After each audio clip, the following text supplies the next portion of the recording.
जय Hind. High target classes का high video जो है आज 5वां वीडियो मिलने वाला है। आप इस वीडियो के अंत तक बने रहिए, क्योंकि इस वीडियो में जो है हम एसएसबी में पूछे गए प्रश्न और बिहार बोर्ड में पूछे गए प्रश्न के बारे में चर्चा करने वाले। अब ये आप समझ लीजिए कि हम दोनों बोर्ड के बारे में क्यों बता रहे हैं या कॉम्पिटिटिव लेवल के लिए ही क्यों बताते हैं। साइंस से हर एक एग्ज़ाम में क्वेश्चन पूछे जाते हैं। 10th 12th या कॉम्पिटिटिव लेवल एसएससी एमटीएस सब जितने एग्ज़ाम होते हैं हाई लेवल के प्रश्न जो है फिजिक्स से पूछे जाते हैं। तो इसमें सबसे पहला प्रश्न क्या दिया है जानते हैं? किस एग्ज़ाम में ये पूछा था? एसएससी के एग्ज़ाम में पूछा था। और यह प्रश्न क्या कैसा है और कितना आसान है देख लीजिएगा। प्रश्न कह रहा है कि 1 ओम के 4 प्रतिरोध चित्रानुसार जोड़े गए हैं। अब देखिए चित्र में दिया है ऐसे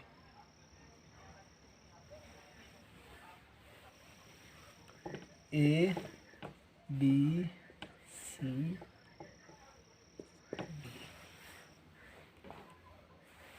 कह रहा है 1 ओम के 4 प्रतिरोध चित्रानुसार जोड़े गए हैं। 1 ओम है, ठीक है, इसके 4 प्रतिरोध को जोड़ा गया है, यानी 1 ओम इधर भी, 1 ओम इधर भी, एगो टोपी है ना। आप समझ आ रहा है ना?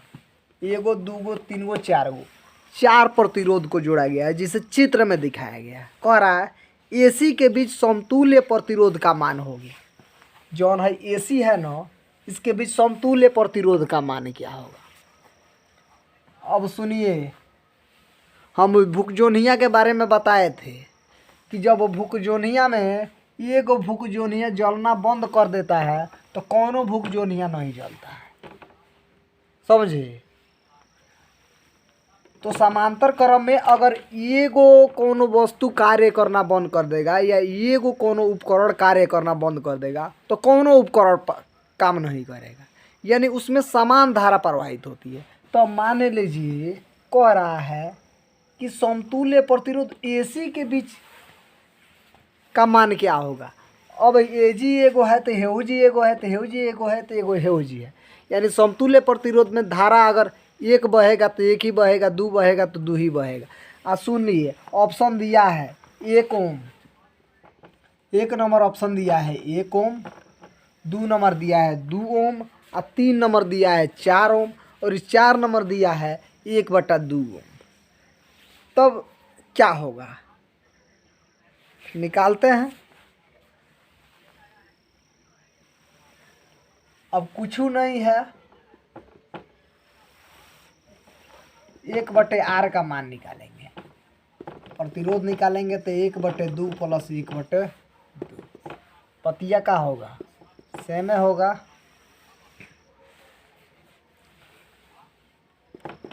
एगो प्लस एगो 2/2, 2 दूना क्या होगा 4 होगा। 2 में 2 से कट जाएगा तो एक बार में कटेगा। क्या होगा 1 ओम का प्रतिरोध प्राप्त होगा कि नहीं। तब बकलोला विधि से जानिए ना, अगर धारा समतुल्य प्रतिरोध में अगर चित्रानुसार या किसी भी कंडीशन में कहेगा कि अगर 4 प्रतिरोध को में कहा है कि 1 ओम के 4 प्रतिरोध को अगर एग्जाम में कहीं पूछ देगा कि 4 ओम के 8 प्रतिरोध को, ठीक है जी, को समतुल्य क्रम में जोड़ा गया है तो बताइए समतुल्य का मान बताइए या प्रतिरोध का मान बताइए। तो प्रतिरोध का मान पूछेगा तो अब सुनिए, जब कह रहा है कि 4 ओम का प्रतिरोध 8 बराबर भागों में बांटा गया है, तो 4 ओम का प्रतिरोध जो है कितने भागों में बांटा गया है? 8 बराबर भागों में बांटा गया है। तो सबसे पहले क्या करेंगे, 4 में 8 से भाग दे दिया। अब कैसे देंगे जानिए, तो 5 में तो भाग नहीं देंगे तो यहाँ पे दशमलव रखेंगे तो 0 हो जाएगा। तो 8 × 5 = 40 हो जाएगा ना। तो ये 8 बराबर भागों में बांटेंगे तो 0.8 का हो जाएगा, आंसर हो जाएगा। बात समझ में आया कि नहीं आया? अगला प्रश्न, यह पॉलिटेक्निक एग्जाम में पूछा था, बहुत ही महत्वपूर्ण प्रश्न है। कह रहा है 100 वाट के एक विद्युत बल्ब को, अब मैंने हम लोगों के जो है उपयोग में भी आता है 100 वाट का बल्ब, लाल का बल्ब 10 रुपये में जिसे खरीदते हैं। कह रहा है कि 100 वाट के एक विद्युत बल्ब को 240 वोल्ट के विद्युत मेन से जोड़ा जाता है। इसे 240 वोल्ट से जोड़ा जाता है। कह रहा है बल्ब से प्रवाहित धारा का मान क्या होगा। और बल्ब से धारा कितना का प्रवाहित होगा, तो धारा निकालने के लिए हम फॉर्मूला भी बताए थे धारा में। अब सुनिए, वाट बराबर होता है वोल्ट गुणे एम्पियर।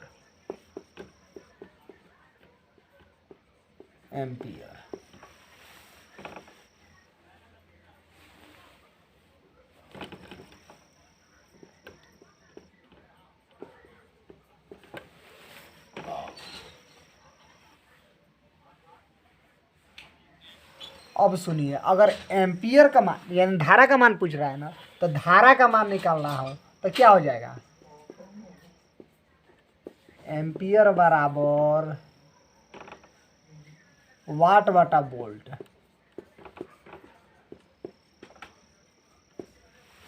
क्या हो जाएगा, वाट बटे वोल्ट हो जाएगा। कह रहा है कि 100 वाट के एक विद्युत बल्ब को, अब कितना वाट पूछ रहा है, 100 वाट, 100 वाट, तो 100 वाट लिख देंगे। आ कितने वोल्ट पर, 240 वोल्ट पर।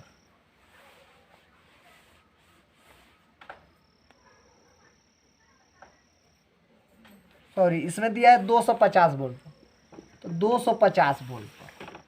तब कह रहा है कि ज्ञात कीजिए, तो ज्ञात करेंगे, एगो जीरो से एगो जीरो कट जाएगा, तो भाग तो लगेगा नहीं, तो क्या करेंगे, दशमलव रखेंगे, दशमलव रखेंगे तो जीरो हो जाएगा, यानी 25 चौके 100 हो जाएगा। तो कह सकते हैं 0.4 ए। तो इसका सही जवाब क्या होगा, 0.4 ए होगा। ऑप्शन भी दिया है 0.1 एम्पियर और 0.4 एम्पियर, 2.5 एम्पियर और डी दिया है 10 एम्पियर। तो इसका सही जवाब क्या होगा, 0.4 एम्पियर होगा। अगला प्रश्न आपके डिस्प्ले पर शो कर रहा है। प्रश्न कह रहा है किसी चालक से होकर प्रति सेकंड गुजरने वाले इलेक्ट्रॉनों की संख्या 10 के पावर 20 है। 10 के पावर कितना है, 20 है। तो कह रहा है चालक से प्रवाहित धारा का मान बताइए। अब जो धारावा प्रवाहित हो रहा है ना, 10 गुना नहीं 20 गुना पावर से प्रवाहित हो रहा है। तब कह रहा है कि धारा का मान बताइए। तो धारा का मान बताने के लिए आई बराबर होता है क्यू बटे टी। आई बराबर क्या होता है, क्यू बटे टी होता है ना। तो अब सुनिए, आवेश का मान क्या होता है, क्यू का मान होता है 1.6 गुणे 10 के पावर -19 कूलम होता है। आई में और ही पावर बढ़ गया है, 20 कूलम हो गया है। बात समझ में आ रहा है। और नीचे इनका कुछ नहीं है।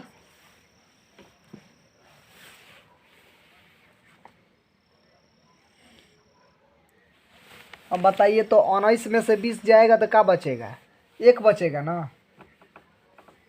19 में से 20 जाएगा तो क्या ना बचेगा, तो 1.6 गुणे कौन चीज 10, तो 10 से गुणा करा दीजिए। 1.6 1.6 बटे 10, 0 0 6 1 0 6 1। दशमलव कई अंक के बाद से, एक अंक के बाद से है, दशमलव लगा देंगे। बात समझ आया। तो क्या हो जाएगा, 16 एम्पियर। ये आपका क्या होगा, सही जवाब होगा। हम सॉल्व भी कर दे रहे हैं। अगर आपको अच्छा लगे तो आप क्या कर सकते हैं, वीडियो को रोक करके आप स्क्रीनशॉट भी ले सकते हैं। प्रश्न आपके डिस्प्ले पर भी शो कर रहा होगा। कोई दिक्कत हो तो कमेंट भी कर सकते हैं। अगला प्रश्न आपके डिस्प्ले पर शो कर रहा होगा। प्रश्न कह रहा है पदार्थ का सबसे छोटा कण क्या होता है। ऑप्शन दिया है इलेक्ट्रॉन, बी दिया है अणु, सी दिया है नाभिक और डी दिया है परमाणु। अगर आपको इसका जवाब पता हो तो आप क्या कीजिए, कमेंट कीजिए और कमेंट करके बताइए कि इसका सही जवाब क्या होगा। हम अगले वीडियो में मिलेंगे, तब तक के लिए धन्यवाद।